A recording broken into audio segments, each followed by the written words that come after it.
day, and you're welcome to another episode of A Guide Through Life.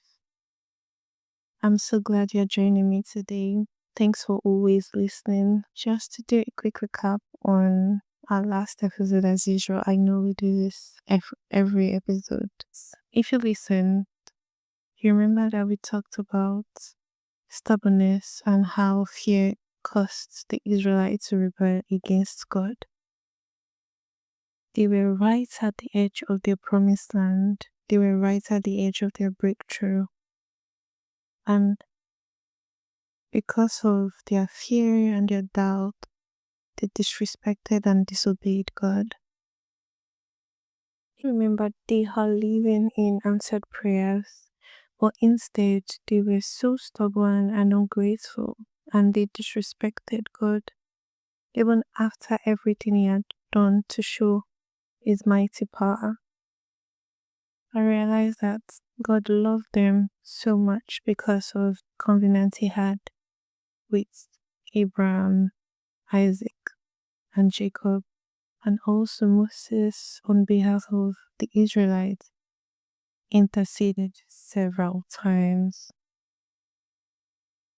But today's episode is titled They Made Me Do It. Many of us have been in a situation where someone's behavior made you react in a way that you're not proud of.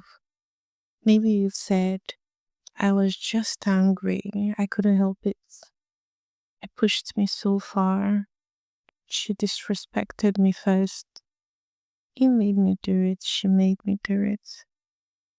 Many of us use other people's behavior as a reason to sin, to compromise, or to disobey God intentionally or unintentionally. We let our emotion control our reaction to someone's action. But the truth is, we might not control what people do to us, but we are always responsible for how we respond to people's action. And a very good example is in the Bible, the life of Moses. I don't know how Moses did it, but it's in the account of the numbers of the Israelites, they were numerous, they were a lot. I remember that each tribe is about 250,000 and they are 12, right? So they are saying that the Israelites were as many as 2 to 3 million, even maybe more. And the man with just another person as an assistant was given the task to guide these people into the promised land.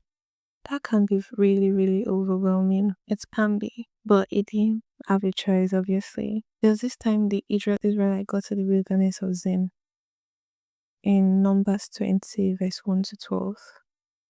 And once again, the Israelites, being Israelites, they were complaining.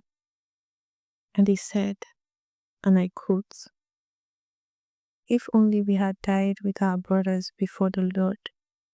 Why did you bring us into this wilderness for us and our livestock to die here?"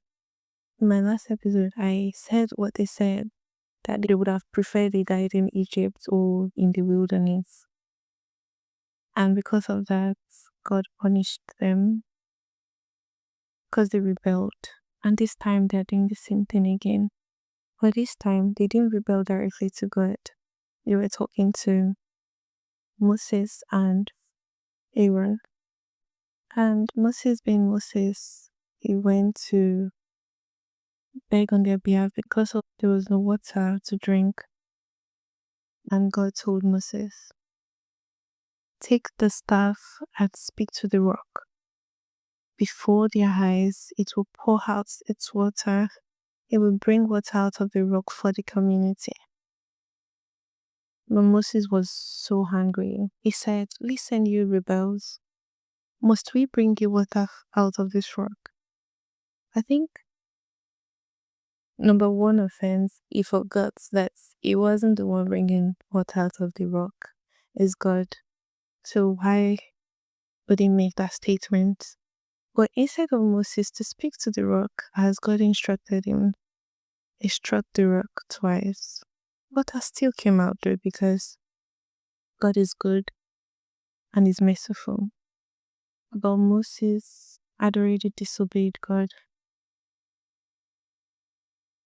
And in verse 12, the Lord said, Because you did not trust in me enough to honor me as holy in the sight of the Israelites, you will not bring this community into the land I give them. Many people heard what the Lord did and they were like, some people were like, isn't that harsh? We all don't understand that when we choose to walk with God, when we choose to follow Him, Moses was not his child. We get children privilege, right?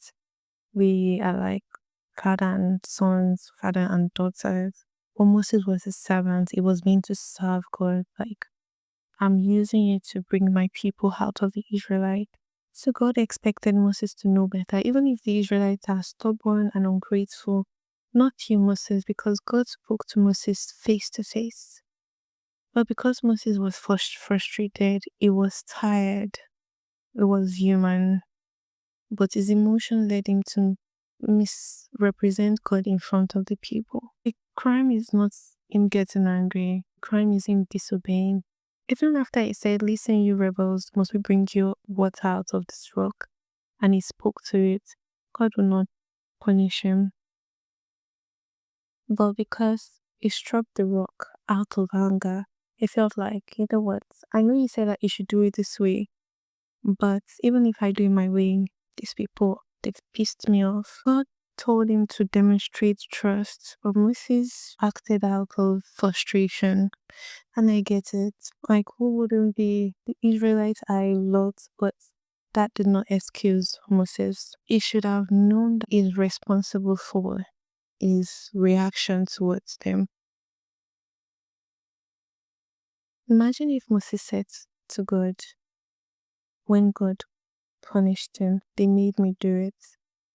That excuse would have not worked because when you're called by God, when you're chosen, you are held in high standard. Even though Moses had walked with God for decades, seen miracles, and spoken with him face to face, he let his emotion cost him his promise.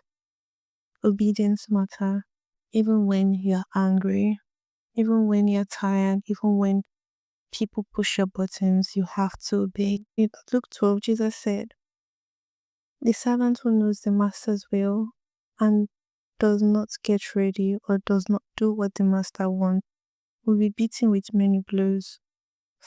From everyone who has been given much, much will be demanded. If you're just coming to aim little by little, you understand you're still a baby, right? You're still learning the ways. We still give you time to adjust. When you make mistakes, it's okay, it's fine. But as a servant, it shouldn't be you. You're the one leading these people. You're the one that is meant to be a leader. It shouldn't be you. That's why they made me do it is not an excuse. We are made up of spirit, soul, and flesh. And our soul is comprised of our emotion, mind, thoughts. And it's just one of three parts. We can't let our emotion control us. We're stronger than we think we are. I remember I have been involved in several incidents when I know that this person is trying to poke me, this person wants a reaction from me. And I'll just tell myself, I know the reaction you want from me, but I'm not going to give you that because I'm in control of whatever I say, whatever I do.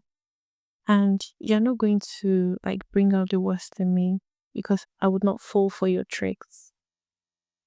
I'm not like you. I'm better than you because I know God.